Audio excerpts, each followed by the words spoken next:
মাত্র ৩ বছর বয়সে শুরু হয়েছিল তাঁর তবলা সফর, থামল ৭৩-এ এসে। আমেরিকার সান ফ্রান্সিসকোর হাসপাতালে প্রয়াত জাকির হোসেন। তার অসুস্থ হবার পর থেকেই ধোঁয়াশা তৈরি হয়েছিল, কিন্তু ভারতীয় সময় ভোরবেলা উস্তাদের মৃত্যু সংবাদের কথা সংবাদ সংস্থা পিটিআইকে জানায় তার পরিবার। বাবা উস্তাদ আল্লাহ রাখার হাত ধরে হাতে খড়ি ৭ বছর বয়সে জাকিরের প্রথম একক অনুষ্ঠান মাতিয়ে দিয়েছিল। এরপর শুধুই এগিয়ে চলার কাহিনী। বিশ্বজনীন তবলাবাদকের প্রয়াণে শোকস্তব্ধ বাংলার মুখ্যমন্ত্রী মমতা বন্দ্যোপাধ্যায়। এক বার্তায় তিনি জানিয়েছেন, সর্বকালের সর্বশ্রেষ্ঠ তবলাবাদক উস্তাদ জাকির হোসেনের মৃত্যুতে গভীরভাবে তিনি মর্মাহত। দেশের এবং তার লক্ষ লক্ষ ভক্তদের কাছে আজ চরম ক্ষতির দিন। জাকিরের মৃত্যুতে শোক জানিয়েছেন প্রধানমন্ত্রী নরেন্দ্র মোদীও। শোক বলিউডে। দীর্ঘদিন ধরেই ব্লাড প্রেশারের সমস্যায় ভুগছিলেন। হার্টের সমস্যা দেখা দেওয়ায় তাকে হাসপাতালে ভর্তি করা হয়েছিল।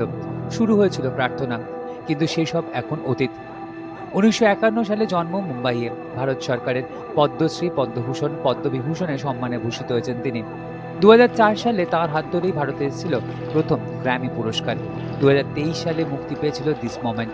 কখনো পণ্ডিত রবিশঙ্কর, কখনো উস্তাদ আমজাদ আলী, আবার কখনো জর্জ হ্যারিসনের মতন কিংবদন্তদের সঙ্গত করেছেন জাকির। তার মৃত্যুতে থেমে গেল ভারতীয় তবলার বোল।